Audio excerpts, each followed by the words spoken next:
हो गई। चलिए थोड़ा सा रिकॉल करेंगे पहले, लेकिन उससे पहले मैं रिकॉल हो भी जाएगा उससे पहले ये छोटा सा क्वेश्चन ट्राई कर लो। एक न्यूक्लियर फिजन रिएक्शन दिख रही है, आप सबको दिख रही है क्या? यस सर, दिख रही। तो दिख रही है। इसमें दे रखा है neon, helium and carbon. Neon से क्या बना है सर? Helium plus carbon. अभी मैं रिकॉल करवाऊंगा लेकिन उससे पहले तुम ये क्वेश्चन ट्राई करो, क्योंकि ये भी रिकॉल का ही पार्ट है। ठीक है, हो जाना चाहिए। तो बाइंडिंग एनर्जी पर न्यूक्लियन दे रखी है किस किस की? नियोन की, हीलियम की, और तीसरा क्या है? जर्मेनियम की, है ना? किस किस की दे रखी है? हीलियम, नियोन और कार्बन की है। कार्बन की, है ना? तो कार्बन सब एंड जर्मेनियम। एनर्जी पर न्यूक्लियन दे रखी है। ठीक है, ठीक है। आइडेंटिफाई करनी है तुम्हें करेक्ट स्टेटमेंट। पहली बात तो ये पता करना है कि एनर्जी सप्लाई हुई है या एनर्जी रिलीज हुई है, और अगर सप्लाई हुई है, रिलीज हुई है, तो कितनी हुई है पता चल जाएगा। कैसे करेंगे बताओ? क्या करना पड़ेगा हमें? बाइंडिंग एनर्जी दे रखी है, क्यू वैल्यू से थोड़ा थोड़ा रिलेटेड है, कैसे निकालते हैं? रिएक्टेंट और प्रोडक्ट, यानी प्रोडक्ट और रिएक्टेंट की जो बाइंडिंग एनर्जी है, दोनों को आपस में क्या कर देंगे? बस माइनस कर देंगे। करके देखो, ट्राई करके देखो क्या इससे आंसर आता है तुम्हारा। ट्राई करो, फिर पता लगेगा। करेंगे ट्राई सभी?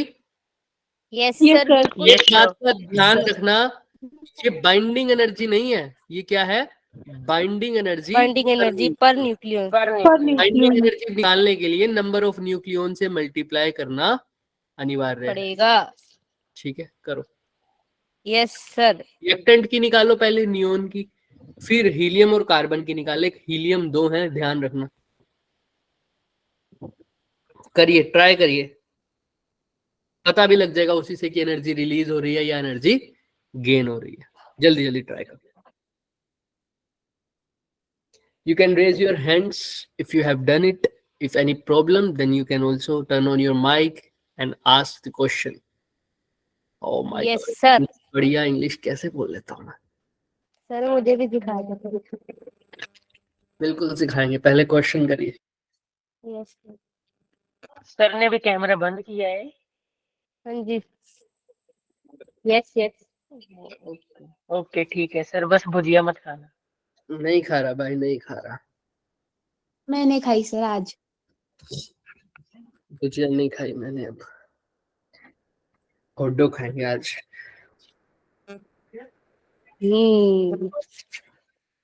करिए करिए, फटाफट करिए,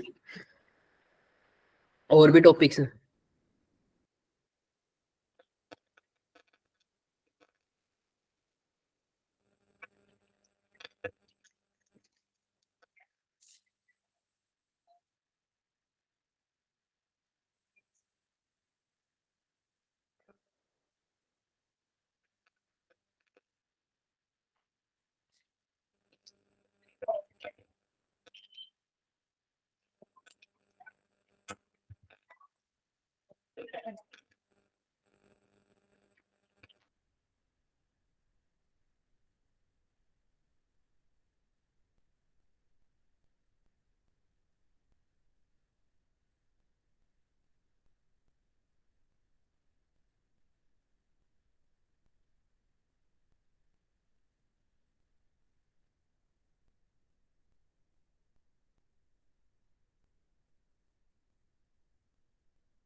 पूरा टाइम नहीं लगाना है बच्चों, थोड़ा जल्दी करिए प्लीज।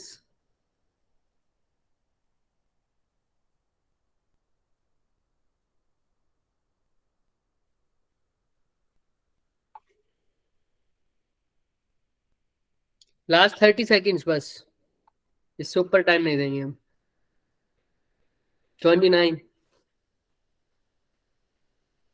25,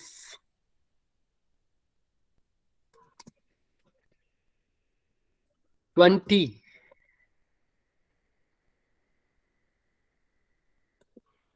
28,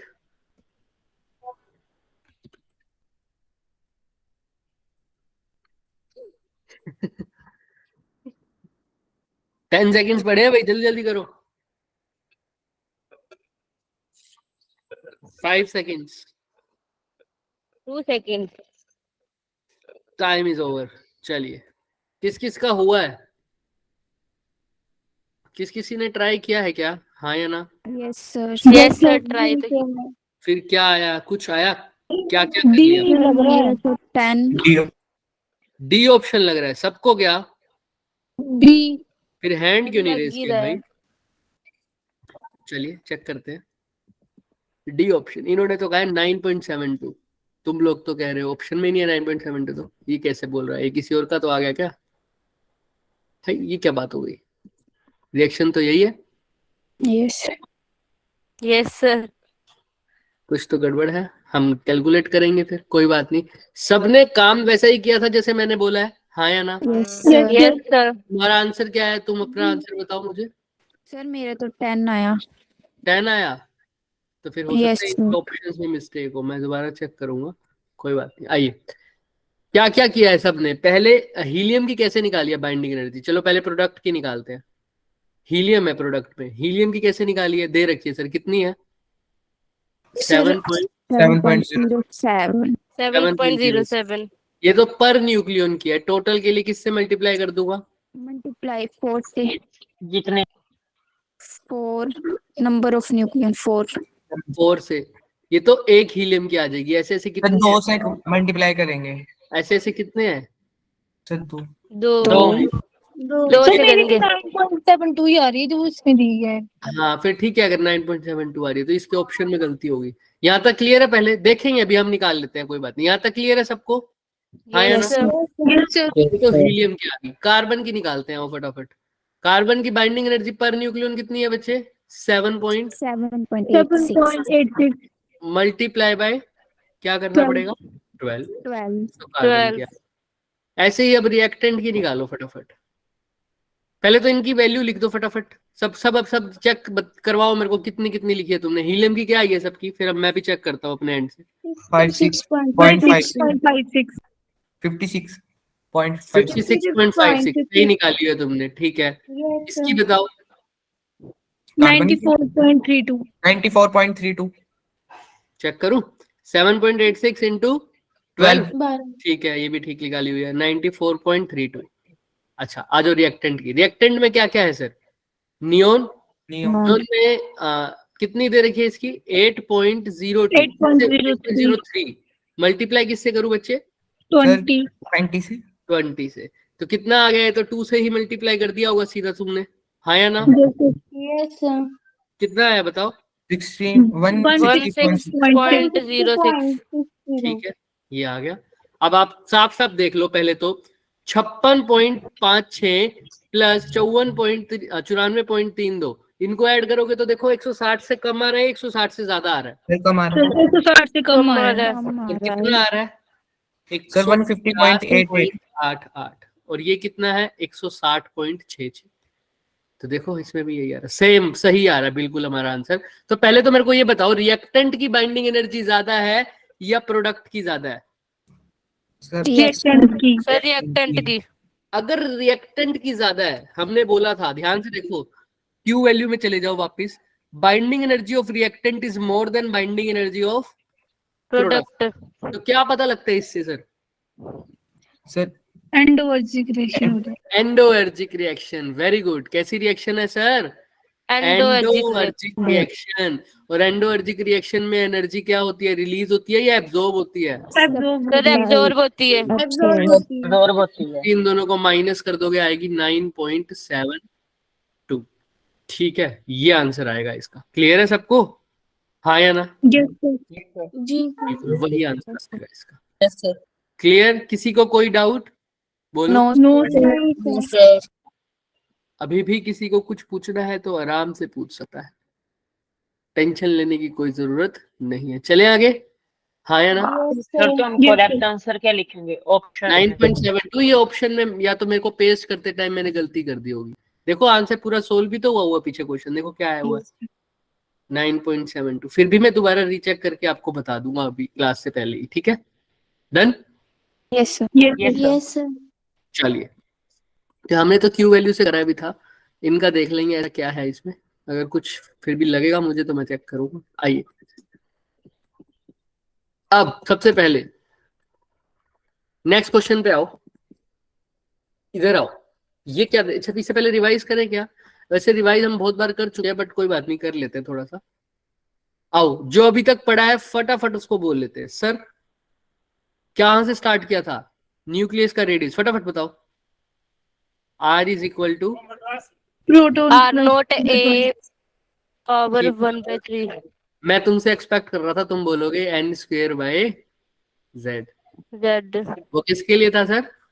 एटम के लिए। एटम के लिए Atom था के वो। ये कोई न्यूक्लियस। बोलने तो नहीं वाला था ना? No sir. No, sir. No sir. चलिए, R नोट की वैल्यू क्या होती है? 1.1 इंटू 10⁻⁻⁻। सेंटीमीटर। हाँ बोलो बोलो, इंटू 10⁻⁻⁻। -15 -15। अच्छा, इसके बाद आपने क्या किया था बच्चे बताओ फटाफट? डेंसिटी। डेंसिटी डेंसिटी का फॉर्मूला क्या किया था सर? डेंसिटी बताओ, मास सीधा ही लिख दो। डेंसिटी इज क्या होती थी? Independent constant independent of mass number that is constant, और वो उसका ऑर्डर क्या होता था? 70 केजी पर मीटर क्यूब। इसके बाद क्या किया था बच्चे बताओ फटाफट? बाइंडिंग एनर्जी की थी। Binding energy. बाइंडिंग एनर्जी का फॉर्मूला क्या किया था? डेल्टा एम इज इक्वल और क्या भी लिख सकते थे AMU में लो तो delta M into 931.5 931.5 31.5 mega electron volt mega. ये तब लेंगे जब डेल्टा एम किसमें लेंगे? AMU में। अब डेल्टा एम कैसे निकालते थे sir? Mass of proton plus plus mass of mass of- neutron minus mass minus mass of nucleus. Mass of proton से इसको मल्टीप्लाई करते थे, कितने प्रोटॉन्स हैं यानी Z से। जेड और से इसको A A- माइनस जेड से। क्लियर है ना सबको यहाँ तक? यस ये सर। सब कर लिया था। और इसके बाद हमने फिजन और फ्यूजन क्यू वैल्यू के बारे में हमने बात की थी। क्यू वैल्यू को हम दो तरीके से निकालते थे, एम की फॉर्म में और बाइंडिंग एनर्जी की फॉर्म में। एम की फॉर्म में क्या लिखते थे हम? Mass of reactant minus mass of, mass of product और बाइंडिंग एनर्जी में binding energy of product minus binding energy. Minus binding energy of reactant. ठीक है, अगर बच्चों सब बोलो क्यू वैल्यू पॉजिटिव आई, पॉजिटिव हो तो मास ऑफ रिएक्टेंट एक ही बच्ची है क्या क्लास में? क्यू वैल्यू पॉजिटिव आती है क्या होगा बच्चे बताओ? रिएक्टेंट का मास product. Mass of reactant is greater than mass of product. और अगर बाइंडिंग एनर्जी की फॉर्म में बात करूं, क्यू वैल्यू पॉजिटिव है तो क्या बोलोगे? तो बाइंडिंग एनर्जी प्रोडक्ट की रिएक्टेंट से ज्यादा है। अभी जो क्वेश्चन किया था उसमें क्या था? बाइंडिंग एनर्जी किसकी ज्यादा थी? और बाइंडिंग एनर्जी कम थी, प्रोडक्ट की कम रिएक्टेंट की रिएक्टेंट की ज्यादा थी, Reactant प्रोडक्ट की की ज्यादा कम थी। थी। प्रोडक्ट की कम थी। ऐसी रिएक्शंस को क्या बोलते थे? इसमें क्यू वैल्यू कैसी आएगी? क्यू वैल्यू इसमें नेगेटिव आएगी, नेगेटिव आएगी। एंडोअर्जिक होते हैं। ठीक है, चले आगे। Yes sir. आप देख भी सकते हो, ये देखो लिखा हुआ है ना माइनस का 9.7। Yes sir. सिंपल। चलिए, अब यहाँ पर आ जाओ। ये आपको कराया हुआ है मैंने, छोटा सा टॉपिक है, आप सबको याद भी आ गया होगा, रदरफोर्ड स्कैटरिंग एक्सपेरिमेंट।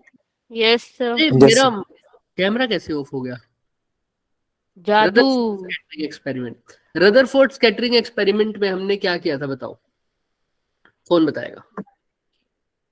सर इसमें अल्फा सर अल्फा पार्टिकल्स को गोल्ड फॉइल से जो थे वो दोबारा बोलो। बाकी सारे फिर वो मतलब हाँ, अल्फा पार्टिकल्स को हमने क्या किया था? गोल्ड फिल्म गोल्ड फॉइल से पास गिराया, किया था और फिर पास उसको करवाया पास था करने के उससे। बाद स्कैटर होने थे फाइनल पार्टिकल्स। ऑब्जर्वेशन आई थी कि most of the part of the, आती थी वापस। Very Most good, of part of atom is empty. वही हम, Nucleus is concentrated at the मतलब center. हाँ, न्यूक्लियस सेंटर पर कंसेंट्रेटेड है, इसकी मेन थी। लेकिन इसमें हमने एक्सपेरिमेंट तो नहीं करना ना, हमने क्या बात करनी थी, दो चीजें यहाँ पर जो मेन थी, क्योंकि क्रैश कोर्स चल रहा था, उन्हीं के बारे में बात करेंगे। एक था उनमें से इम्पैक्ट पैरामीटर, यस सर। एक था उनमें से सर, बोलो, distance of,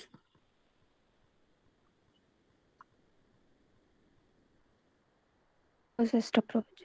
very good, distance of, approach.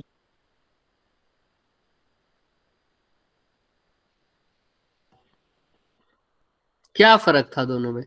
और फॉर्मूला तो जब क्वेश्चन आता है वो तो इम्पैक्ट पैरामीटर से प्रोपोर्शनल की फॉर्म में पूछता है, और स्कैटरिंग पे आता है, और क्लोजेस्ट अप्रोच पे आता है। इम्पैक्ट पैरामीटर पे इतना क्वेश्चन अब नहीं आता, बट आया भी जाएगा तो कोई दिक्कत नहीं है, मैं बता दूंगा। पहले ये बताओ कि क्या फर्क था दोनों में, इम्पैक्ट पैरामीटर में और डिस्टेंस ऑफ क्लोजेस्ट अप्रोच में। आप लोग बताओ पहले तो, क्या फर्क लग रहा था आपको? बोलिए जल्दी से, टाइम खत्म होने वाला है, बोलिए। तो इम्पैक्ट पैरामीटर जो है उसमें परपेंडिकुलर होता था। वेरी गुड, क्या परपेंडिकुलर होता था? एक बच्चे ने स्टेप आगे लिया, बिल्कुल सही। परपेंडिकुलर वर्ड तो होता था उसमें, क्या था लेकिन वो, it is the perpendicular distance of, मैं पूरा बोलता हूँ देखो, तुम समझना इसको, पूरी डेफिनेशन बोलूंगा। It is the perpendicular distance of initial velocity vector of the alpha particle with the centre axis of the nucleus. क्या समझे? ऊपर से गया? नहीं sir. It is the perpendicular distance of initial velocity vector of the alpha particle with the central axis of nucleus. Central मतलब sir, alpha particle का perpendicular distance perpendicular distance nucleus के centre, suppose कर लो ये centre है nucleus का, ये वाला centre, ये न्यूक्लियस, यहाँ पर ये न्यूक्लियस है, ये सेंटर लाइन है न्यूक्लियस की, दिख रही है ये वाली line. Yes sir. Alpha particle मेरा है नीले कलर का सर, ऊपर से आ रहा है, सपोज कर लो ये, अब ये जा रहा होगा सर, ऐसे कहीं गया होगा कहीं पर भी, हमें नहीं पता, यहां से स्टार्ट हुआ, तो स्टार्ट होने वाले को बोलते हैं इनिशियल। क्या बोलते हैं? इनिशियल।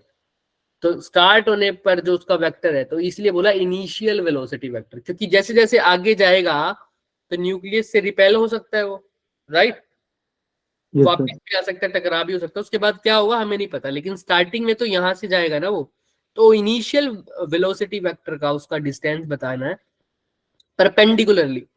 ये न्यूक्लियस का सेंटर वाली लाइन है, इससे परपेंडिकुलर डिस्टेंस, इसी को बोलते हैं इम्पैक्ट पैरामीटर। क्या बोलते हैं?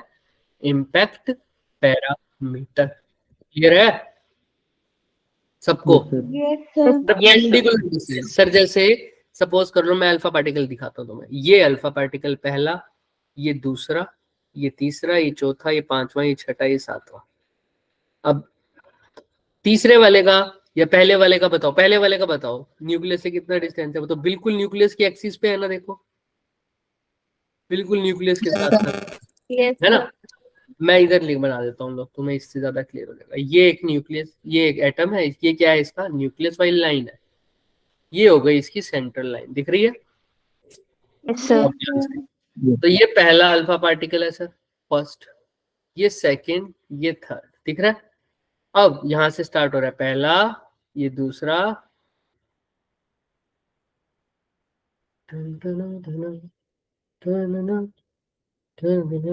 लो भाई, बताओ किसका इम्पैक्ट पैरामीटर ज्यादा, किसका कम? Sir 1 का ज्यादा 3 का कम। 1 का ज्यादा और 3 का सबसे कम। 1 का इम्पैक्ट पैरामीटर लाल वाला सर, ये रहा बी। ग्रीन का इससे थोड़ा सा कम, कम। B। और ब्लू का तो सबसे कम। अब एक बात बताओ, स्कैटरिंग कब ज्यादा होगी, इम्पैक्ट पैरामीटर ज्यादा होगा या कम होगा? स्कैटरिंग, ये टकराने की संभावना, ये टकरा कर उधर जाएगा तभी होगी ना जब न्यूक्लियस के आसपास होगा अल्फा पार्टिकल। न्यूक्लियस के आसपास कब होगा? इम्पैक्ट पैरामीटर ज्यादा होगा या कम होगा? इम्पैक्ट कम होगा। हाँ देखो, जितना न्यूक्लियस के पास आने वाला होगा, तो जितना कम इम्पैक्ट पैरामीटर उतने स्कैटरिंग के चांसेस क्या होंगे? ज्यादा। समझ में आ रही है ये बात सबको? यस जितना सर। न्यूक्लियस के पास होगा उतनी ज्यादा स्कैटरिंग की चांसेस क्या होंगे? ज्यादा। सबको ये बात क्लियर है? हाँ या ना? उतनी ज्यादा डिफ्लेक्शन, उतनी ज्यादा क्या हो सकती है? डिफ्लेक्शन। बी ज्यादा तो चांसेस हैं, चांसेस ऑफ डिफ्लेक्शन क्या होगा? कम। अगर बी कम होगा तो चांसेस ऑफ डिफ्लेक्शन क्या होगा? ज्यादा। ज्यादा। इस बात में किसी को कोई भी परेशानी, दिक्कत, शक, सवाल, शंका, संदेह, क्वेश्चन, प्रश्न बताइए। नो सर, नहीं सर। पक्का? Yes sir. चलिए अब बात करते हैं दूसरा पॉइंट। दूसरा पॉइंट क्या है sir? Distance of closest. Approach. Closest approach. अब ये तुम बताओ मेरे को, क्या था sir distance of closest approach?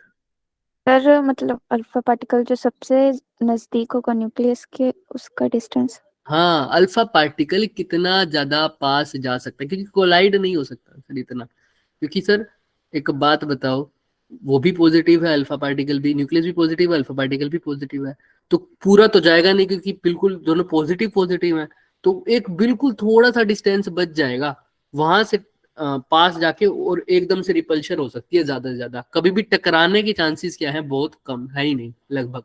देखो ये दिख रहा है सबको यहाँ पे? सर। मैंने आपको एक इसकी Yes, sir. एनिमेशन भी दिखाई थी, आपको पता हो तो। Yes sir. Yes sir.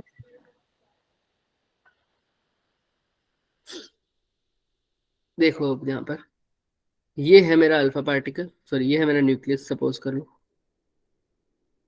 अब ये अगर अल्फा पार्टिकल गया सर, बहुत एनर्जेटिक अल्फा पार्टिकल है, गया गया गया गया गया गया यहां तक गया, इसके बाद वापस आ गया या डिफ्लेक्ट हो गया, तो ज्यादा से ज्यादा क्लोज इतना ही जा पाया ना? आया ना? इसी को बोलते हैं डिस्टेंस ऑफ क्लोजेस्ट अप्रोच। क्या बोलते हैं? Distance of closest approach. Approach. समझते हो कि अल्फा पार्टिकल न्यूक्लियस के ज्यादा से ज्यादा कितना पास जा सकता है? यहां से गया गया गया गया गया गया, टकराने तो वाला नहीं, ज्यादा से ज्यादा यहां जाएगा, यहां पर जाके रुक जाएगा। क्यों रुक जाएगा सर? क्योंकि जैसे जैसे अल्फा पार्टिकल न्यूक्लियस के पास जा रहा है, उसकी स्पीड धीरे धीरे बढ़ रही है या कम हो रही है? कम हो रही है कम हो रही है। क्यों? सर। repel हो रिपेल हो रहा है, रिपेल हो रहा है। पॉजिटिव है। हाँ, तो जो बिल्कुल पास आ जाएगा, तो वो बिल्कुल बिल्कुल उसकी वेलोसिटी क्या हो जाएगी? कम हो जाएगी। और बिल्कुल वेलोसिटी खत्म तो काइनेटिक एनर्जी बिल्कुल खत्म, एक पल के लिए रुक जाएगा, और उसके बाद वापस से अपनी जगह डिफ्लेक्शन वापस चला जाएगा। क्लियर है? डिफ्लेक्शन होनी स्टार्ट हो जाएगी। ये बात क्लियर है? तो जब अल्फा पार्टिकल स्ट्राइक आ रहा था, तब उसकी काइनेटिक एनर्जी क्या थी? मैक्सिमम। लेकिन वो जब बिल्कुल पास पहुंच गया होगा इस पॉइंट पर, इस टाइम इसका डिस्टेंस बोल दो आर नोट। कितना पॉइंट डिस्टेंस है बच्चे अल्फा पार्टिकल का न्यूक्लियस से? R naught. इसी आर नोट को बोलता हूं डिस्टेंस ऑफ क्लोजेस्ट अप्रोच। मतलब भाई इससे ज्यादा पास नहीं जा पाएगा बबुआ, इससे ज्यादा पास नहीं जा पाएगा सर। तो अब जब शुरू में था तो काइनेटिक एनर्जी मैक्सिमम थी, अब तो सारी की सारी काइनेटिक एनर्जी लॉस्ट हो गई। हाँ या ना? जब बिल्कुल पास आ गया, अब वो काइनेटिक एनर्जी कहाँ गई फिर? एनर्जी के neither be created nor be destroyed. कहाँ गई सर? दो चार्ज पार्टिकल्स हैं, पास पास पड़े हैं, काइनेटिक एनर्जी नहीं है, तो किस में बदल गया होगा? उनकी पोटेंशियल। तो ये सारी की डिस्टेंस, जब अल्फा पार्टिकल सबसे ज्यादा नजदीक होगा न्यूक्लियस के, तो उसकी जो काइनेटिक एनर्जी है वो सारी की सारी किस में बदल जाएगी? पोटेंशियल। पोटेंशियल एनर्जी में। अब चार्ज पार्टिकल है, काइनेटिक एनर्जी तो आप लिखते हो हाफ एम वी स्क्वायर। हाँ या ना? बोलो। पोटेंशियल एनर्जी को कैसे लिखते हो आप? अभी हाफ एम वी स्क्वायर को भी मॉडिफाई करेंगे, हाफ एम वी स्क्वायर को भी मॉडिफाई करेंगे, पर पोटेंशियल एनर्जी को कैसे लिखते हो आप चार्ज पार्टिकल की? के Q1 Q2 upon are square लिख दोगे तो वो किसका फॉर्मूला बन जाता है? कूलम तो फोर्स। के की जगह के लिखो, Q1 क्या है? Q1 charge of the alpha particle. Alpha particle पे कितना चार्ज होता है? हीलियम 2 2e पॉजिटिव, तो 2e। जितना इलेक्ट्रॉन का होता है उसका 2 गुना, क्योंकि 2 पॉजिटिव है ना, तो 2 Yes. इंटू ई। अच्छा, साथ में एक चार्ज पार्टिकल तो अल्फा हो गया, दूसरा कौन है? न्यूक्लियस। न्यूक्लियस में कितना होता है? बोलो। जितने प्रोटॉन्स होते हैं हाँ, तो पॉजिटिव। कितने प्रोटॉन होते हैं? एक प्रोटॉन का होता है ई, जेड प्रोटॉन है तो कितना हो जाएगा? जेड ई। Z. इस टाइम पर डिवाइड बाय आर, डिस्टेंस कितना है इनके बीच में? R naught. आर क्लियर है? Not square. क्लियर है सबको? Yes, sir. हाँ सर, फॉर्मूला भी आ जाएगा। तो आर, अब ध्यान से देखना, आर नोट का फॉर्मूला क्या लिखोगे यहाँ से? आर नोट उधर ले जाओ, इधर क्या है? ऊपर क्या रह जाएगा? 2k जेड ई का E. स्क्वायर, तो डिवाइड बाय क्या आ जाएगा इधर से? Half M. MB square. Clear है? ये क्या आ गया सर? काइनेटिक एनर्जी की फॉर्म में। किसका फॉर्मूला आ गया sir? Distance of closest approach. Approach. देख लो अच्छे से, किसी को कोई भी दिक्कत है तो पूछ लो, आपके पास टाइम है, जल्दी जल्दी पूछो। No, sir. पक्का? डन है? Yes, हो sir. जाएगा। Yes, Aditi sir. शर्मा समझ में आ रहा है? अदिति बच्चे आपको समझ में आ रहा है? अदिति, आर यू देयर बच्चे? Yes, sir. क्लियर है बच्चे आपको? चलो बढ़िया। कोई डाउट है तो पूछ लो। डाउट है बच्चे? नहीं सर, आ गया समझ में। अनिकेत क्लियर है बच्चे?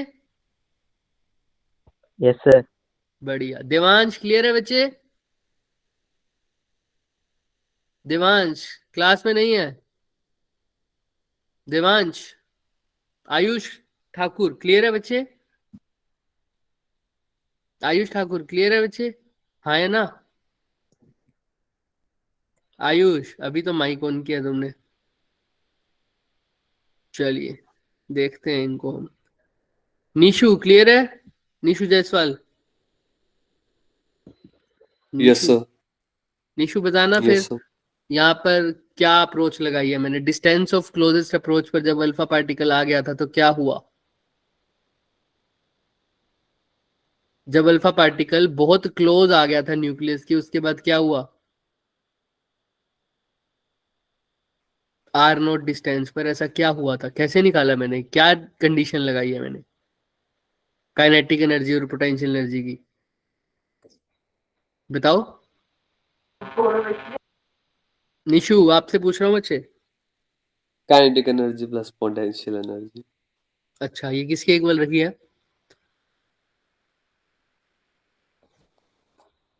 सोचो, कौन हेल्प करेगा इसकी? बोर्ड पे सामने लिखा भी हुआ है। हाँ तुम बताओ, तुम में से कौन हेल्प करेगा?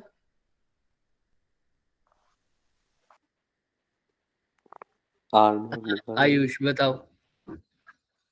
सर पोटेंशियल एनर्जी के इक्वल ले लेंगे, किसको? और सर काइनेटिक एनर्जी को। ऐसा क्यों हुआ? सर क्योंकि जब अल्फा एक सेकेंड आयुष, आयुष हाँ तो बोलो जब बोलो। क्लोजेस्ट अप्रोच में पहुंचेगा तो उसकी वेलोसिटी जीरो हो जाएगी और जो एनर्जी वेरी होगी वो गुड। फॉर्म हो जाएगी क्योंकि पोटेंशियल जब एनर्जी। देखो निशु, जब अल्फा पार्टिकल चल रहा था तो उसकी काइनेटिक एनर्जी मैक्सिमम थी, लेकिन जैसे जैसे वो न्यूक्लियस के पास आ रहा है धीरे धीरे रुक रहा है, उसकी स्पीड कम हो रही है। क्यों सर? क्योंकि रिपल्शन हो रही है सर। न्यूक्लियस पे भी पॉजिटिव चार्ज है और अल्फा पार्टिकल पे भी कैसा चार्ज है? पॉजिटिव चार्ज है। तो जब वो बिल्कुल पास में आ जाएगा तो बिल्कुल वो न्यूक्लियस के पास में आने के बाद उसकी जो काइनेटिक एनर्जी है अल्फा पार्टिकल की, वो क्या हो जाएगी? लगभग लगभग शून्य हो जाएगी। मतलब वो सारी की सारी काइनेटिक एनर्जी किसमें बदल जाएगी? उसके पोटेंशियल एनर्जी में। इसलिए हमने यहाँ पर क्या कंडीशन का यूज किया है? Kinetic energy is equal to potential energy. लेकिन ये कब है? जब जो अल्फा पार्टिकल है वो न्यूक्लियस के कितने डिस्टेंस पर है? डिस्टेंस ऑफ क्लोजेस्ट अप्रोच पर है। चलिए, तो यही फॉर्मूला हमने देख रखो, लिखा हुआ सब में। बस हमने के लिखा हुआ है, के की वैल्यू आप सबको पता है 1/4 पाई एप्सिलॉन नॉट, वो इसने यहाँ पर पुट कर दी बस के की जगह। ठीक है, बाकी सब से। चलिए अब एक स्कैटरिंग के लिए फॉर्मूला आ जाता है कि भाई अल्फा पार्टिकल स्कैटर हुए, कितने अल्फा पार्टिकल, कितने नंबर ऑफ अल्फा पार्टिकल कितने एंगल पर गए। ये भी तो क्वेश्चन कभी कभी ग्राफ की फॉर्म में पूछ लेते, जैसे 2020 में पूछा गया था। तो इसके लिए क्या करोगे सर, एक फॉर्मूला होता है स्कैटरिंग का, ये दिमाग में रखोगे हमेशा। मैंने पहले भी कराया हुआ है आपको, एन का फॉर्मूला थीटा की फॉर्म में। ये देखो के है, डिवाइडेड बाय, देखो कांस्टेंट है, डिवाइडेड बाय क्या है, साइन की पावर 4 थीटा बाय 2। क्लियर है यहाँ तक सबको? लेकिन तुमको अगर ये sir. फॉर्मूला आता है तो अच्छी बात है। फॉर्मूला तो मैं कह रहा हूँ लर्न ही कर दो, सब कुछ क्लियर हो जाएगा। अगर फॉर्मूला लर्न कर लिया तो बात ही खत्म है। फिर तो सीधा थीटा की वैल्यू पुट करनी है और फिर पूछा जाएगा तुमसे, क्या पूछा जाएगा, वो कहेगा बताओ 6 ratio of the alpha particle strike at an angle, या स्कैटर्ड बोलूं मैं,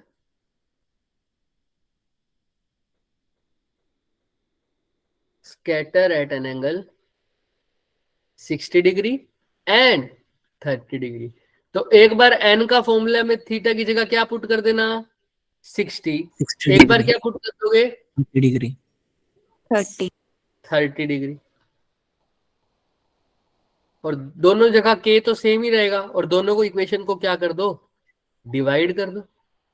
आंसर आ जाएगा क्या रेशो का, हाँ या ना? सर। Yes sir. अगर फॉर्मूला लर्न कर पाओ तो बहुत अच्छी बात है। इसमें तो अब किसी को डाउट नहीं है भाई, बोलो हाँ या ना? No no sir. सर। और अगर वो साइन 50, अब किसी को लगा होगा सर ये 15 बन जाएगा, वो 15 की वैल्यू तुम्हें देगा बच्चों, 15 की वैल्यू तुम्हें देगा। क्लियर है? साइन 15 की किसी को ये Yes, डाउट, sir. हाँ, उसकी टेंशन मत ले बात। सर ये स्क्रीनशॉट अवंती मॉड्यूल्स के? हाँ, अवंती मॉड्यूल्स के मतलब, नहीं नहीं ये वाला नहीं, पता नहीं अवंती मॉड्यूल्स में भी शायद है थ्योरी में, लेकिन ये वाला वहां का नहीं। Yes sir. यहाँ तक क्लियर है सबको? यस अब सर। Yes, main sir. चीज ये है कि तुमने यहाँ पर रिलेशन देखना है, एन जो है वो साइन की पावर 4 के कैसा प्रोपोर्शनल है, इनवर्सली। तो जैसे Inversely. जैसे थीटा बढ़ता है साइन थीटा की वैल्यू भी क्या होती है, बढ़ती है, ऑब्वियस सी बात है। साइन 0 0, साइन 30 1/2, फिर √3/2, 0 से लेकर 1 तक जाती है, याद है ना सबको? Yes sir. Yes sir. तो साइन की वैल्यू बढ़ रही है, और फिर साइन, यानी साइन वाला थीटा बढ़ रहा है, लेकिन यहाँ पर साइन तो नहीं है, क्या है, 1/sin की पावर है ना। तो अगर साइन थीटा बढ़ रहा है तो ध्यान से सुनना, जो हमारा 1/sin थीटा है वो क्या होगा, कम कम होगा, ऑब्वियस सी बात है। तो एन Degree. क्या होगा, कम डिग्रीज होगा। कम होगा. धीरे धीरे। तो जैसे जैसे थीटा बढ़ा रहा हूँ एन की वैल्यू कम हो रही है, और जैसे ही थीटा 0 हो जाए तो क्या हो जाएगा, साइन 0, और 1/0 क्या होता है, Infinity. इंफिनिटी। समझ में आ रही है बात? Yes sir. Yes sir. ये बात clear है सबको? बोलो हाँ या ना? Yes, sir. डिक्रीज हो रहा है, होता है एक्सपोनेंशियली, यहाँ पे डिक्रीज हो रहा है, ये बात ध्यान में रखना। तो लास्ट में देख लो line, the graph will decrease exponentially and will run parallel to X axis. ये बहुत इंपॉर्टेंट है, without touching it, without touching it, क्योंकि इन्फिनिटी तुम्हें पता है क्या कहां तक आएगा, बताओ? No sir. इसीलिए ग्राफ टच नहीं होगा एक्स एक्सिस। मैं दिखा भी देता हूँ, ये दिख रहा है सबको, देख लो। यस ये सर। ऐसे जाएगा सर, और ये ऐसे ऐसे करता करता करता करता करता कभी भी एक्स एक्सिस को टच नहीं होगा, ये आगे चलता जाएगा चलता जाएगा चलता जाएगा। क्लियर है सबको? हाँ या ना? तो ये ग्राफ सीधा Yes, ही sir. पूछ सकता है, सीधा ही ग्राफ, और सीधा नहीं पूछेगा। स्लाइड मतलब क्या कह रहे हो बच्चे, आयुष? हाँ, स्लाइड की तरह। Sir, ये बोल रहे स्लाइड की तरह लग रहा है. हाँ हाँ बिल्कुल, एक्सपोनेंशियली डिके का ग्राफ ऐसा होता है, याद रखना। चलिए, अगर नहीं तो फिर फॉर्मूला भी हमें पता है सर वैसे तो, के अपॉन में साइन की पावर 4 थीटा बाय 2। प्रोपोर्शनलिटी की बात करूँ, दिख रहा है सबको? डन हो जाएगा, क्लियर है सब? चलिए, अब ये वाला क्यू वैल्यू भी बाद में करेंगे, ये एज एन होमवर्क है, क्योंकि क्यू वैल्यू के अब बहुत सारे क्वेश्चन हो चुके हैं। इसको करिए पहले। एक अनस्टेबल हैवी न्यूक्लियस है, रेस्ट पर है, और वो ब्रेक हो रहा है कितने न्यूक्लियन पे सर? 2 न्यूक्लियन। 2 न्यूक्लियन में। दो न्यूक्लियस। दोनों न्यूक्लियाई ब्रेक होने के बाद अलग अलग डायरेक्शन वे एक दूसरे से दूर चले जाते हैं। कितने रेशो वेलोसिटीज की रेशो है उनकी? 8 रेशो। 8:27। लेकिन ये कोलिजन के बाद की बात है। v1 बाय v2 की रेशो दे रखी है 8/27। तुमने किसकी रेशो बतानी है? r1 बाय, यानी इनके रेडियाई की। तो ये भी एक किस्म से न्यूक्लियर फिशन का क्वेश्चन है, न्यूक्लियर फिजन का, क्योंकि एक हैवी न्यूक्लियस ब्रेक हो रहा है दो में, तो इस प्रोसेस को क्या बोलते हैं? फिजन। तो फिजन तुम्हारे सिलेबस से हटा नहीं है, इसलिए मैंने फिजन के क्वेश्चन रखे हैं। ठीक है, फिजन तो है तुम्हारे सिलेबस में, फिजन और फ्यूजन। करिए, ट्राई करेंगे सब। जितना तुम्हें दिमाग लगा सकते हो एक बार वो लगाने की कोशिश करो, जितना तुम्हें लग सकता है। जल्दी जल्दी करो।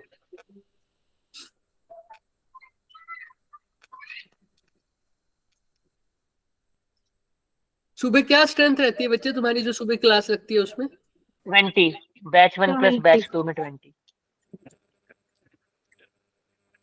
सुबह तो बहुत सीरियस बच्चे आते होंगे, मतलब सिर्फ।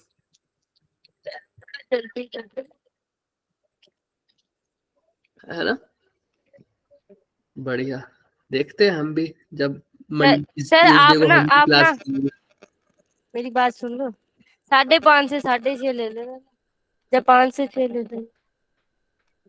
सोएंगे नहीं, खाओगे तो 3:30 बजे, 3:30 बजे ले लेना रात को। फिर एक काम करना, रात को 12 से सवेरे 6 बजे तक लगातार ले लेना, ठीक है? हाँ, जब जैसे बच्चे को नहीं। कंफर्टेबल लगता है ना। लंगर लाया स्कूल में सर मुझे ना रोज लेक्चर सुनना पड़ता है ट्यूशन में जाके। चलो फिलहाल पहले 15 मिनट लेक्चर पहले ये क्वेश्चन करो सब भाई, टाइम नहीं है हमारे पास। जल्दी पहले ये क्वेश्चन करो, उसके बाद स्टार्ट करते हैं नेक्स्ट बात। क्वेश्चन तो करते हैं पहले, आओ। ये भी रह जाएगा तो एक्स्ट्रा क्लास क्या करेंगे? जल्दी जल्दी करो। मेरे को इसका ऑप्शन बी और सी में से लग रहा है कोई ना कोई। क्यूब रूट ना लगाओ चीजों के, ठीक है? मैं क्या बोल रहा हूँ वो बात सुनो। क्यों लग रहा है बी और सी?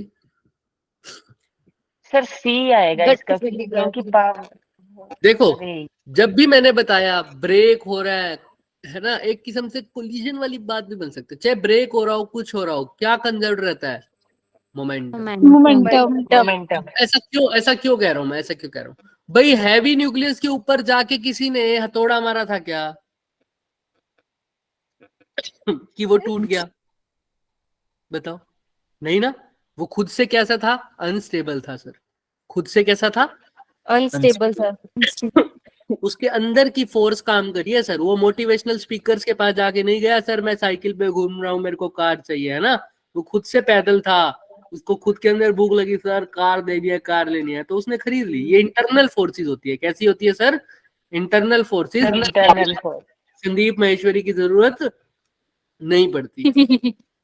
तो अगर अब इंटरनल फोर्सेस होती है तो एफ एक्सटर्नल तो क्या हो गया? 0।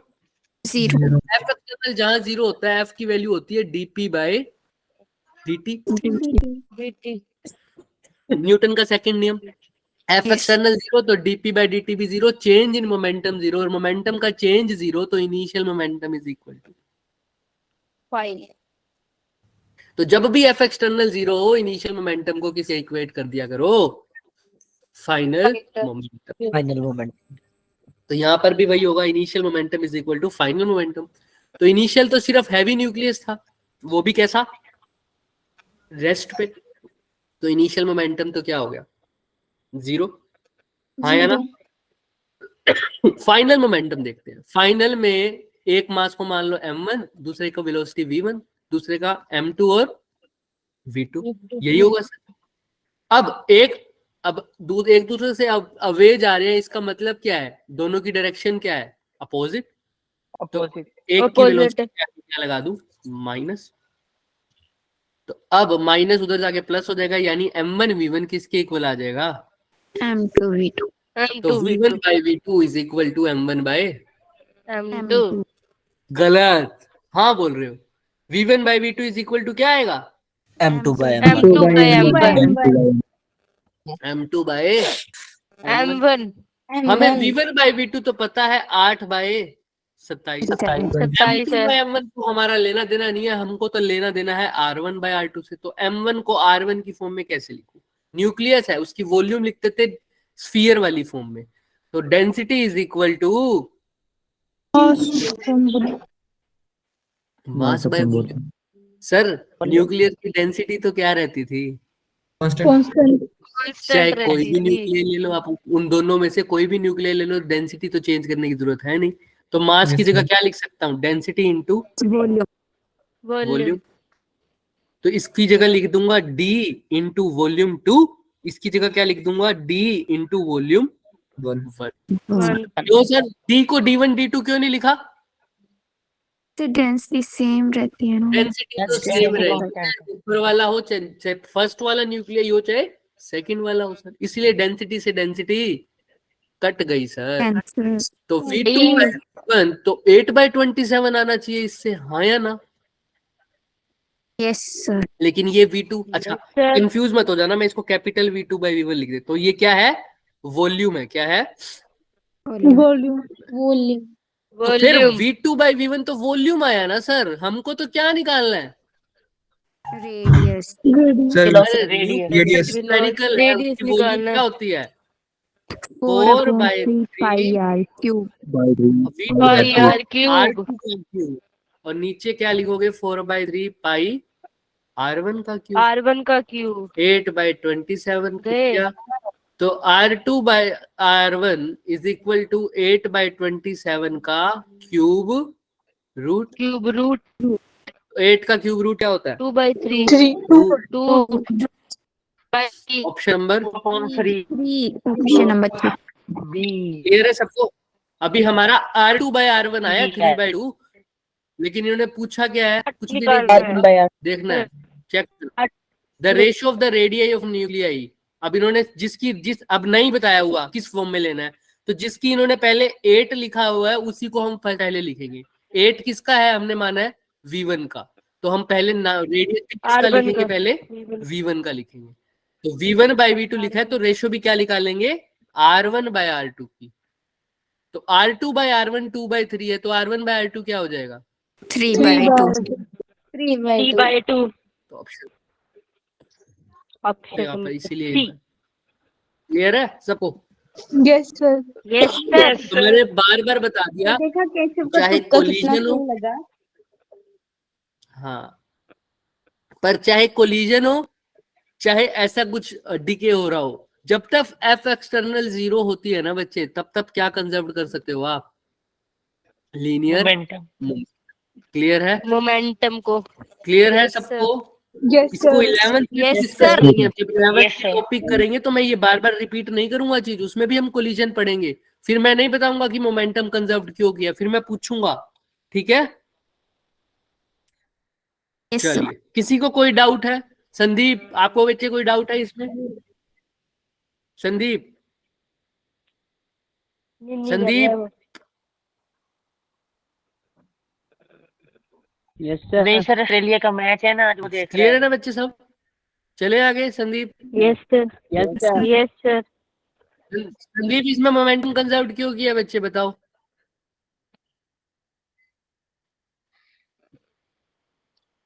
संदीप, इसमें मोमेंटम कंजर्व क्यों किया बच्चे? फटाफट बताओ। देखो, नहीं था ना मतलब क्लियर, तभी नंबर नहीं आते हमारे। यामिनी, क्यों किया इसमें मोमेंटम कंजर्व बच्चे? इसमें एक्सटर्नल फोर्स 0 थी। F एक्सटर्नल 0 है बच्चे, याद रखो संदीप। F एक्सटर्नल जैसे ही 0 है तो मोमेंटम कंजर्व कर सकते हो, क्योंकि F एक्सटर्नल होता है dp/dt के इक्वल। तो dp मतलब change in momentum by with respect to time. अब अगर F एक्सटर्नल 0 है तो मोमेंटम का change with respect to time नहीं हो रहा। मोमेंटम चेंज नहीं हो रहा, इसका मतलब जो इनिशियली मोमेंटम था वही क्या है? फाइनल। फाइन। चलिए, आइए नेक्स्ट क्वेश्चन। अब ना वैसे तो देखो ये सिलेबस में दिखा नहीं मुझे भी, न्यूक्लियर रिएक्टर इन्होंने मेंशन नहीं किया हुआ। हालांकि क्वेश्चन ये रिएक्टर से है। किससे है बच्चे? रिएक्टर से है। तो वैसे तो नहीं होना चाहिए, बट क्योंकि फिशन, रिएक्टर में फिजन होती है एक किस्म से जो प्रोसेस होता है, तो हो सकता है इन्होंने न्यूक्लियर फिजन में काम कर लिया उसको। तो एक बार कर लेते हैं ये क्वेश्चन, ठीक है। देखो एक रिएक्टर है बच्चे, जिसमें कितना फ्यूल है, यूरेनियम का फ्यूल यूज हो रहा है, फिशन हो रही है, कितना केजी यूज हुआ है बच्चे? 2 kg 2 kg। 30 दिन लगते हैं उसको। कितने दिन लगते हैं? 30 डेज। भाई यूरेनियम एक एज अ फ्यूल यूज होता है बच्चे रिएक्टर में, और फिशन रिएक्शन होती है जिससे हम आगे जनरेट करते हैं फ्यूल, ठीक है, पावर वगैरह जनरेट करने के लिए। न्यूक्लियस फ्यूल जो है वो यूरेनियम का यूज हो रहा है, लेकिन वो कितने दिन में यूज हो रहा है बच्चे? 30 days 30 दिन में। और कितना यूरेनियम यूज हो रहा है 30 दिन में? 2 किलो, kg ठीक है। एनर्जी जो रिलीज हो रही है उससे कितनी हो रही है बच्चे? पर फिशन, पर फिशन कितनी? पर फिशन मतलब एक 200 यानी एक यूरेनियम के टूटने से, ऐसा समझो, एक सिर्फ एक मोलिक्यूल्स, मोल्स, चलो 200 mega electron volt. Avogadro number दे रखा है n कितना? 6.023 इंटू 10⁻26। अब 1 इलेक्ट्रॉन वोल्ट तुम्हें पता ही है कितना होता है। तुमसे पूछा है कि इस रिएक्टर की जो पावर आउटपुट होगी वो कितनी होगी, कैसे निकाले? सोचो, पावर निकालनी है इसकी। फ्यूल कौन सा यूज हो रहा है सर? यूरेनियम का। कितना किलो सर? 30 दिन यूज हो रहा है, 2 किलो यूज हो रहा है, ठीक है सर। अच्छा, एक बार एक यूरेनियम के टूटने से तो पता लग रहा है। चलो ठीक है, पावर होता क्या है sir? Energy per unit time. तो आपको दे रहे हैं साफ साफ, कितना सर? 30 दिन 30 दिन। इसको क्या आवर्स में कन्वर्ट कर सकता हूँ? एक दिन में 24 आवर, तो 30 Yes, दिन sir. में 330 इंटू 24। थोड़ा अच्छा, इसको मिनट्स में कन्वर्ट। 24 घंटे एक दिन में 6-60 मिनट, तो एक दिन में, सॉरी क्या बोल रहा हूँ, एक दिन में 24 घंटे हो गए। एक घंटे में कितने मिनट हो गए? 60 मिनट। तो 24 घंटे में 24 गुना 60, मल्टीप्लाई 60 ये तो होगा मिनट में। ये किस में कन्वर्ट हो गया अब? मिनट्स में। लेकिन सेकंड में कन्वर्ट करना हो सर, दोबारा 60 सेकंड में, दोबारा 1 मिनट में 60 सेकंड, तो 60 सेकंड में 60, है ना? या इसको सीधा 3600 से कर देते तो सीधा सेकंड। इसको कैसे लिख सकते हो? 30 इंटू 24 इंटू 3600, ये किस में कन्वर्ट हो गया? सेकंड। एक चीज बताई है, मैं दोबारा पूछ रहा हूँ, किसी को कोई डाउट है क्या मैंने टाइम को कैसे कन्वर्ट किया? क्योंकि बच्चों को कंफ्यूजन होती है इसमें। पूछ लो, दोबारा पूछ लो। दिन को घंटे में, घंटे को मिनट में, मिनट को सेकंड्स में। हो सकता है दिन से पहले ईयर्स दे रखे होते, तो पहले 365 से मल्टीप्लाई करके दिन में कन्वर्ट, ठीक है? Yes sir. चलिए, Yes, अब टाइम की तो बात खत्म, सिर्फ क्या लिखे रह गया पावर के लिए? एनर्जी। अब एनर्जी बताओ। एनर्जी दे तो रखिए 200, लेकिन वो तो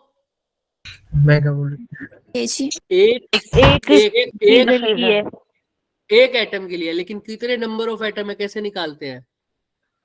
नंबर ऑफ मोल्स निकालते थे ना, कैसे निकालते थे? Given mass by molar mass, ये लिखाते थे ना, given mass by molar mass. yes बोलो हाँ या ना? yes sir. oh yes तो गिवन मास तो तुम्हें पता है कितना है? 2। हाँ या? 2 kg मोलर मास भी पता है उसका कितना है? 235 ये आ जाएगा नंबर ऑफ मोल्स। ये कितने आ गए? Number of moles. अब एक मोल में होते हैं 6 इंटू 10⁻³ तो जितने आएंगे उसमें कितने हो जाएंगे? उसको उससे क्या कर दूंगा, बस मल्टीप्लाई कर दूंगा। तो मैं कहना क्या चाहता हूँ, एन की वैल्यू तो तुम निकाल लोगे, बस एनर्जी जो भी एन की जो हमारी वैल्यू आ जाएगी टोटल नंबर की, उसको बस एनर्जी से क्या कर देना? मल्टीप्लाई। आंसर आ गया। थोड़ा सा हिंट दूंगा, करेंगे अभी, सोल्व भी करेंगे, पहले देख लो क्या क्या किया। Power is equal to energy by time होता है क्या? यही किया था हमने, हाँ या ना? टेंशन नहीं थी, हमने क्या यही नहीं किया था क्या टाइम के लिए? बोलो। yes 30 60 60, तो टाइम की टेंशन तो खत्म। फिर हमने बोला था पावर होती है एनर्जी बाय टाइम, टाइम तो हमारा खत्म था, हमको पता था। एनर्जी की बात थी, एनर्जी को हमने क्या किया था, टोटल नंबर से मल्टीप्लाई किया था। तो देखो इन्होंने भी ये एनर्जी है, इसको किससे मल्टीप्लाई कर दिया, एन से, यही किया है ना। एक भाई Yes, sir. एक एटम के लिए ये थी, तो नंबर ऑफ एटम्स तो निकालने पड़ेंगे ना, कितने हैं। एक यूरेनियम एटम, कैसे पता चला एक यूरेनियम एटम, क्योंकि उसने दे रखा था एनर्जी पर फिशन, एनर्जी पर फिशन, फिशन मतलब टूटना, पर मतलब एक बार, एक यूरेनियम के टूटने के लिए जो एनर्जी थी वो 200 थी। लेकिन मेरे को पहले पता भी तो होना चाहिए कि 2 kg में कितने हैं, ये भी तो पता होना चाहिए, हाँ या ना, बोलो। Yes, Yes, sir. तो पहले चेक किया मैंने, यही n इज इक्वल टू क्या लगाया, W बाय m वर्ग। W कितना था, गिवन मास कितना था, 2 kg। 2 2 kg। kg। Molar mass कितना है बच्चे, 235। 35। ये आ गया मेरा नंबर ऑफ मोल्स। तो अगर सर तो एक हमने 2000 क्यों नहीं लिखा, दो ही क्यों लिखा, क्योंकि 235 तो मास है ग्राम ना, में है। क्या कह रहे हो, बोलो सर बोलो क्या क्योंकि कह जो 235 है यूरेनियम, तो वो तो रहे हो? ग्राम में है ना। ये देख रहे हो, ग्राम में नहीं है वो, ये देखो ये क्या है, 2/235 AMU, समझ रहे हो, Yes, sir. समझे हो, उस अरे चीज को भाई ध्यान साहब, में ये रखना। हाँ, ठीक है, तो 2/235। अब given mass by molar mass कर दिया हमने, अब डिवाइड बाय, सीधा उसको कर दो भाई आराम से, जो तुम करते हो। किससे करते हो सर, बोलो हाँ या ना, किससे करते हो, अरे किसको बोलो करना डिवाइड। किससे करते हो, नंबर ऑफ सर मोल्स मैंने आ गए तुम्हारे, नंबर ऑफ मोल्स आ गए, तो एक मोल में कितना आता है, 6 इंटू 10⁻⁴ एवोगैड्रो नंबर आता है 23। तो इतने में कितना आ जाएगा, 2/235 गुना 6। अब कह सकते हो, देखो अब केशव वाली बात आ जाएगी, देखो ध्यान से। तुमने याद है ना, अब इसको बोल सकते हो कि तुम ग्राम की फॉर्म में, कैसे बोल सकते हो, ग्राम की फॉर्म में। मैं कैसे बोल रहा हूं अब ग्राम की फॉर्म में, अब ये बात बोली थी, इसने बोला है, देखो ध्यान से क्या लिखा हुआ, एन की वैल्यू दे रखी है पर किलो मोल, क्या दे रखा है, पर किलो मोल, ये समझ में आ रही है बात। 6 इंटू 10⁻⁴, मैंने कितना लिखा है, 23। लेकिन मेरे को अगर पर किलो मोल दे रखा है, आप इसमें कंफ्यूज मत हो जाना, मैंने यहाँ पर 6 की पावर 23 लिखी है, लेकिन वो मेरा पर मोल होता है, लेकिन ये पर किलो मोल बोल देगा, तो इसलिए इसने यहाँ पर एवोगैड्रो नंबर की वैल्यू चेंज कर दी, क्या लिख दिया, 6 इंटू 10⁻26। तो तुम यहाँ पर 6 इंटू 10⁻26 लिख देना, लेकिन वो बात याद रखना, ये क्या आया आंसर तुम्हारा, पर किलो मोल, पर किलो मोल। पर मोल की बात करते हो तो क्या लिखते हो, 6 इंटू 10⁻⁴ कितना, 20, बोलो बोलो बोलो, 3, है ना। पर किलो मोल लिख दिया, इसलिए बोला हुआ इसने 6 इंटू 10⁻26। क्लियर है बात सबको, यस सर। सर हाँ बोलो। सर यहाँ से रिपीट करना, मेरा नेट देखो चला गया देखो सर। देखो, कुछ नहीं करना यहाँ तुमने, से एन से बता रहा हूँ। तुमने यहाँ तक तो निकाल दिया, हमें दिक्कत थी बच्चे, मेरे टाइम की तो कोई दिक्कत थी नहीं, हमें थी एनर्जी की दिक्कत। हमें बोला कोई बात नहीं, हमने कहा एक फिशन में आ रही है 200 मेगा इलेक्ट्रॉन वोल्ट, पहले ये तो देखा लो, यानी एक एटम के टूटने से, एक एटम की वजह से के फिशन से जो एनर्जी आ रही है वो आ रही है 200। मेरे पास थे सपोज कर लो capital N number of atoms, तो इसके लिए कितनी आ जाएगी, 200 गुना एन। तो ये मेरी एनर्जी हो गई, टाइम मेरे को पता ही है, तो मैं क्या निकाल दूंगा पावर के लिए, एनर्जी बाय टाइम। एनर्जी की जगह क्या लिख दूंगा, 200 गुना एन, और टाइम की जगह क्या है जो मैंने लिखा है अभी अभी, 30 गुना 24 इंटू 3600। क्लियर है, क्लियर है। अब सिर्फ कहाँ की दिक्कत है, क्या नहीं पता मेरे को, पावर निकालने के लिए नहीं पता, एन है क्या सर, नंबर ऑफ एटम्स। अब ये कैसे निकालूं, मेरे को पता है सर नंबर ऑफ मोल्स कैसे निकालते हैं, W बाय M, वो कैसे निकाल सकता हूँ, गिवन मास कितना है 2 kg, और मोलर मास कितना है 235 ये तो N हो गया, ये तो नंबर ऑफ मोल्स आ गए, लेकिन अब नंबर ऑफ मोल्स नहीं है, नंबर ऑफ एटम्स पर नंबर ऑफ मोल्स चलो मोल। आगे, नंबर ऑफ मोल्स आगे, ये आ जाएगा 2/235, हाँ या ना? लेकिन मेरे को ये Yes, थोड़ी sir. निकालने, मेरे को तो निकालने हैं number of atoms, number atoms of निकालने। एटम्स। अब ध्यान से सुनना भाई, इतने हैं मेरे पास अभी मोल। मेरे को पता है एक मोल में मेरे पास जो एटम्स थे वो कितने हैं, 6 × 10⁻23 इतने होते हैं। लेकिन इसने एक मोल में नहीं दे रखा, पर किलो मोल में दे रखा। कितने में? पर किलो मोल में। तो पर किलो मोल में बोल दिया मैंने कितने हैं, 6 × 10⁻6। मैं लिख देता हूं पर किलो मोल। क्लियर है? 1 किलो यस मोल। सर। तो मेरे पास तो इतने मोल हैं सर, 2 × 235। अब इसको मल्टीप्लाई कर दो सर, 2 × 235 गुना क्या करोगे, 6 × 10⁻26। बस ये किसकी वैल्यू आ गई, इतने नंबर ऑफ एटम्स आ गए मेरे, एन की वैल्यू आ गई ये। इसके अंदर पुट कर दो, आंसर। समझ में आ रही है बात? कुछ यस सर। कैपिटल एन कैसे निकाला है पहले तो ये बताओ। अब केशव वाली बात भी करेंगे, अभी पहले यहाँ तक क्लियर है सबको? Yes sir. Yes sir. इस स्लाइड का दोबारा बताओगे एक बार, इस स्लाइड का, कहाँ पर बताओ, कहाँ पर? ये वाली जो आपने स्लाइड कराई, ये वाली। मैंने ये बोला एक एटम के फिशन से कितनी एनर्जी रिलीज हो रही है, 200। 200। तो एन एटम्स के लिए कितनी हो जाएगी, 200 गुना एन। तो एनर्जी तो आ गई 200 गुना एन, और टाइम मेरे को पता ही था, बस एन नहीं पता नंबर ऑफ एटम्स कैसे निकालूं। तो पहले नंबर ऑफ मोल्स निकाले। मैंने देखा एक पर किलो मोल में दे रखा था 6 × 10⁻26 एटम्स। तो 2/30 235 में कितना होगा, इससे इसको मल्टीप्लाई कर दिया, बस। क्लियर है? बस वही एन की वैल्यू आ गई। तो यही हमने किया यहाँ पर भी, देखो। तो नंबर ऑफ एटम्स निकाले पहले, कितने हैं ये निकाले ऐसे, 2/235 गुना 6 × 10⁻26। अब एनर्जी की वैल्यू आ गई, ये आ गई। सब कुछ सेम किया है वो हमने, देख लो कुछ भी फर्क नहीं है, सब कुछ वही लिखा हुआ है क्या जो मैंने लिखा हुआ है। 6 × 10⁻26, 6 × 10⁻26।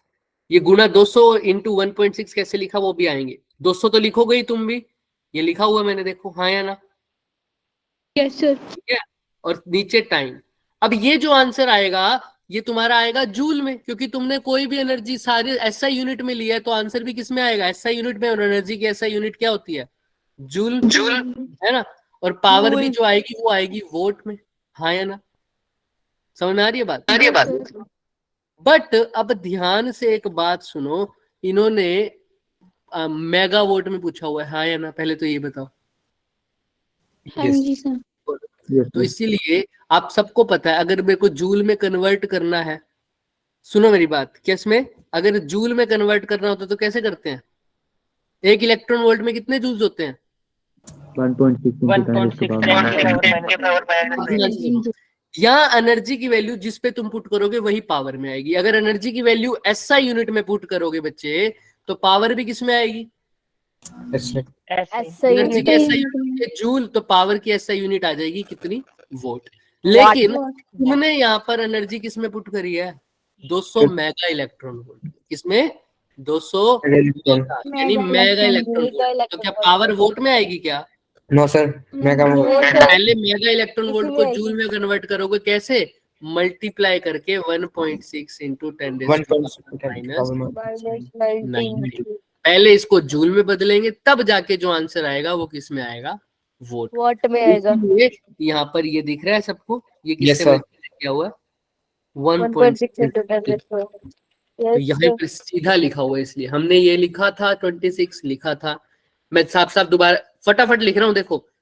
हमारा जो आंसर आया था वो था power is equal to energy by time. मैंने कहा हाँ, एनर्जी को हमने नंबर ऑफ एटम से मल्टीप्लाई इसीलिए किया क्योंकि ये एनर्जी थी एक एटम की वजह से, तो एन एटम की वजह से हो गई एनई, डिवाइडेड बाय क्या है, टाइम।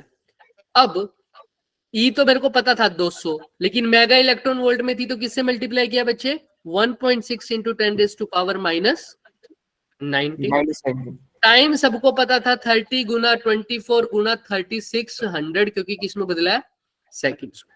सब कुछ ठीक है। एन की वैल्यू कैसे निकाली थी सर, नंबर ऑफ मोल्स, यानी 2/235 को किससे मल्टीप्लाई कर दिया था बच्चे, 6 × 10⁻26। क्लियर है? Yes sir. यस सर 26 से किया था। क्लियर है? यस देख लो। सर यस सर किसी को कुछ भी डाउट है किसी भी चीज में मैंने कैसे किया है, जब भी पावर का क्वेश्चन आ जाए सबसे पहले एक फॉर्मूला दिमाग में रख देना, एनर्जी बाय टाइम। टाइम। और नंबर ऑफ एटम्स होंगे तो एनर्जी की जगह अब याद ही रख लो Ne लिखना है, क्योंकि एनर्जी एक एटम के लिए है, लेकिन ऐसे ऐसे बहुत सारे एटम होंगे तो एनर्जी को किससे मल्टीप्लाई करना पड़ेगा? एन N से। से। क्लियर है सबको? इसको Yes, सोल्व sir. करना Yes, sir. Power 6 that is 60 megawatt. फिर भी किसी को कोई डाउट है इसमें पूछ लो। ऐसा सिमिलर क्वेश्चन एक और है, दिख रहा है सबको यहाँ? यस यस सर बट इसमें थोड़ा सा डिफरेंस आएगा। देखो पावर की बात इसमें भी हो रही है, एक रिएक्टर है, इसने पहले ही हिंट दे दिया क्वेश्चन में कि कौन सा फॉर्मूला लगेगा। Imagine that a reactor converts all mass into energy. Mass energy conversion, कौन सा फॉर्मूला लगता है? E is equal to MC। इसने पहले ही हिंट दे दिया, इसने पहले ही हिंट दे दिया, ये फॉर्मूला तो लगेगा ही लगेगा इसमें। हमने कहा ठीक है। अब आ जाओ, पावर दे रखी है कितनी? 10 raise to power 9 volt. 9 volt. अब इसमें देखो क्या दे रखा है, तुमको निकालना क्या है? मास ऑफ द फ्यूल जो कितने आवर में कंज्यूम्ड होता है, consumed in per hour 1 our, है ना? ठीक है, मेरे को पावर दे रखा है। अगेन पावर का फॉर्मूला क्या होता है? एनर्जी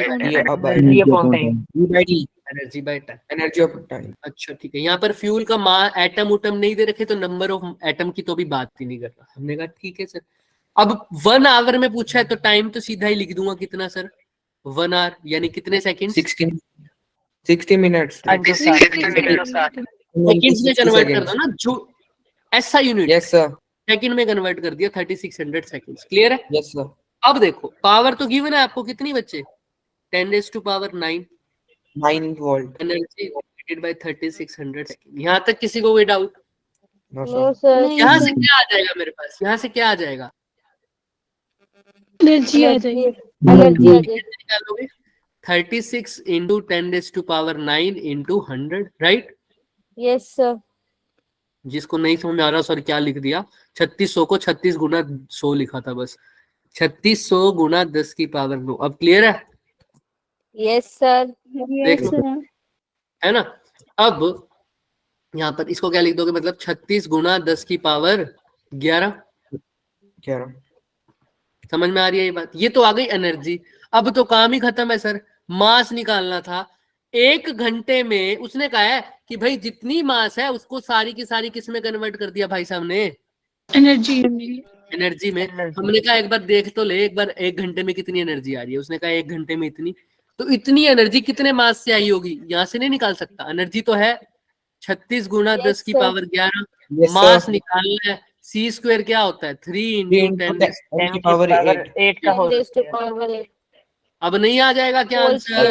आ जाएगा। यस सर आ जाएगा। यस सर आ जाएगा। ये हो जाएगा 36 गुना 10 की power 11 is equal to mass into 9 into 10 raise to power 8 दूनी 16, 9 चौक 36, 4 into 10 raise to power 11 divided by 10 raise to power 16 is equal to mass 4 into 10 raise to power 16 ऊपर जाएगी तो क्या आ जाएगा? माइनस का यहाँ तक देखो, माइनस का 5 आ गया सर। अब कैसे करूं सर, बताओ, कोई बताएगा मुझे? क्यों सर? हमारा आंसर SI में आएगा। SI यूनिट मास की क्या होती है? केजी। फिर आया यहाँ पे ग्राम में -5 kg, है ना? अब ग्राम में बदलना तो क्या करना पड़ेगा? Multiply by 10 raise to power 3 minus 1000 से 10 रेज़ टू पावर 3 तो करूंगा तो क्या आएगा? माइनस का 10 रेज़ टू माइनस का 2 आएगा। आएगा। 3 option gram. Option number C वाला। थर्ड सी। क्लियर है क्या सबको? ये सर देखो वैसे भी 4 वाला यस एक सर। हाँ 4 वाला एक ही था। वेरी गुड, ये भी ठीक है, बिल्कुल क्लियर है सबको यहाँ तक? Yes sir. यस कोई भी डाउट है तो बच्चे पूछ सकते हो, पूछ नो लो। सर। चले आगे, पावर वाले क्वेश्चन हो जाएंगे। हालांकि ये श्योरिटी नहीं है कि इस टाइप के क्वेश्चन आएंगे क्योंकि रिएक्टर उन्होंने लिखा नहीं, बट ये फिजन के ऊपर भी बन सकते हैं ऐसा क्वेश्चन। पावर का हमने करवा दिया अपनी एंड से, आप एक बार ट्राई कर लेना, लेकिन फिर भी क्लियर है सबको? Yes sir. यस ये ग्राफ लास्ट में आएगा, फटाफट बता दो स्कैटरिंग का ग्राफ कौन सा है? y है नंबर ऑफ पार्टिकल्स और थीटा है एंगल, बता दो फटाफट। सर डी वाला डी डी ऑप्शन है, डी ऑप्शन है। डॉग वाला एक्सपोनेंशियली डिके हो रहा है sir, n is inversely proportional to sin की power 4 theta by 4 theta by 2। 2। Clear है? Yes sir. यस अब ये क्वेश्चन करके आना, डिस्टेंस ऑफ क्लोजेस्ट अप्रोच मैं नहीं बताऊंगा भाई, क्या होता है फॉर्मूला आर नोट का? के और K Z square half V square upon में काइनेटिक एनर्जी। सर 2 भी है ऊपर, 2 2 भी होगा ऊपर, भी आएगा ऊपर। सॉरी समझ में आ रहा है? 2kz is Yes sir. Square upon में काइनेटिक एनर्जी। एनर्जी दे रखी है आपको मेगा इलेक्ट्रॉन वोल्ट में, k की वैल्यू सबको पता है 9 × 10⁹ z की वैल्यू सबको पता है कितना है सर? अल्फा पार्टिकल है तो हीलियम 4 दो। 2 ठीक है। E की वैल्यू सबको पता है, आंसर आ जाएगा क्या? हाँ या ना? Yes sir. यस सर आ जाएगा। ये सब कुछ वही किया तो भाई ये साहब ने। 180 डिग्री किस लिए दिया है अभी? दिख रहा है? सिर्फ तुमको बताने के लिए। क्यों बताना ये था? सीधा गया वापिस ऐसे आया है। अच्छा अच्छा। यहाँ तक देख लो, दिख रहा है सबको? सेम फॉर्मूला लगा रहे हैं क्या सब कुछ? Yes sir. काइनेटिक एनर्जी को पोटेंशियल एनर्जी के इक्वल रखा है उसने, बस आंसर आ जाएगा। आई थिंक किसी को कोई डाउट नहीं होना चाहिए। These are your homework question. Homework number 1, homework number इतने 2। गंदे गंदे क्वेश्चन क्यों देते होमवर्क? नहीं मैं बता रहा हूँ, इसके अंदर तुम ये वाला छोड़ नहीं सकते। छोड़ोगे या नहीं छोड़ोगे? क्योंकि ये डीके के ऊपर तो नहीं है। नहीं हो सकता है कि ये ये ना वाला कौन सा क्वेश्चन है? 2020 वाला, ये वाला कौन सा? 2020 वाला तुम लेफ्ट कर सकते हो, लेकिन कुछ हद तक डीके है। पूरा डीके भी नहीं माना जाएगा ये, क्योंकि वो कह देगा कि मैंने तो मोमेंटम कंजर्वेशन पे दिया। ठीक है, हालांकि ये डीके का क्वेश्चन है कि गामा पार्टिकल दे रखे इसमें। Yes sir. और ये चौथा क्वेश्चन, शक्ल ही बड़ी गंदी है क्वेश्चन की। मेरा वो चल रहा को देख के डर लगता है क्वेश्चंस को। ये वाला क्वेश्चन तो बिना देखे हो जाना चाहिए था, 2022 वाला। यस बिना देखे कैसे हो सकता है? बिना देखे कैसे आंखें बंद करेंगे? पढ़ना तो पड़ेगा ही। मैं बोलूंगा ना तुम्हें कि डेंसिटी की रेशियो पूछी है तो क्या लिखोगे? 1:1। 1:1। ऑप्शन नंबर C बस 2022 का तो करा ही दिया तुमको मैंने, बाकी कर लेना आप। ठीक है, चलो इसमें सर, क्यू एक वैल्यू होमवर्क पूछी है, हमने क्लास में कर लिया। इसमें क्यू वैल्यू पूछी है, निकाल लोगे क्या? बाइंडिंग एनर्जी दे रखी है, मास नंबर भी दे रखा है अपने हिसाब से, फॉर्मूला पता है आपको? हाँ हैरी निकाल बोलो। दी। सर आप कल क्या पढ़ाओगे? कौन सा टॉपिक पढ़ाओगे आप कल? कल थोड़ी है तुम्हारी क्लास, परसों है। तो परसों कौन सा मंडे टॉपिक को है। पढ़ाओगे? EM waves, EM waves. परसों छुट्टी। Electromagnetic waves. ठीक है, और कोशिश Yes, sir. करेंगे EM वेव्स को 1.5 दिन में निपटाएंगे। ठीक है, यस सर। Yes sir. उसके बाद असली ये चैप्टर 1.5 स्टार्ट, दिन का कौन सा कंसेप्ट आ 1.5 दिन में गया? कैसे मतलब? क्योंकि 1 दिन में निपटाना चाहिए स्टैंडर्ड के अकॉर्डिंग, बट हम स्टैंडर्ड से थोड़ा नीचे है ना, आपको पता ही है, हम नहीं थोड़े सर, ढीले हैं। 1.5 दिन का क्या अनुमान लगाया आपने? ये क्योंकि 1 आप दिन का टॉपिक है, ज्यादा से ज्यादा 1.5 दिन लग जाएगा, ये कह रहा हूँ। क्योंकि उसमें और उसका आधा पार्ट तो इसी में सिमट जाएगा बच्चों। रेडियो मिर्ची IOU आधा पार्ट तो इसी में सिमट गया EM वेव्स का, तो इसलिए 1.5 दिन का बोला मैंने। ठीक है, चलिए मिलते हैं फिर नेक्स्ट। किसी को कोई डाउट है? No sir. सर 1.5 दिन का मतलब कितनी क्लासेस? 1.5 दिन का मतलब एक क्लास तो पूरी लगेगी, अगली क्लास आधी लगेगी, उसमें दूसरा चैप्टर भी स्टार्ट कर देंगे। Yes sir. हमने जो क्वेश्चन कर लेंगे ना। देखते हैं। हाँ हाँ, क्वेश्चन नहीं हुए तो 500,000 क्वेश्चन कर लेंगे, ज्यादा नहीं करने, बस 500,000। ठीक ठीक है, जो आप कहेंगे वही ठीक। बस यस सर। खुश। चलो बच्चों, चलो सर, इसी बात पे आपके लिए भुजिया गिफ्ट में भेज दूँ, मैं खा लेना। भेज दो भेज दो भेज दो, हॉट डॉग भेज मैं दो, तो खा बैठी। हॉट डॉग भेज दो, हॉट डॉग। सर मेरा अब मन नहीं कर रहा आपको भेजने का, क्योंकि आपको कोल्ड हुआ है ना सर।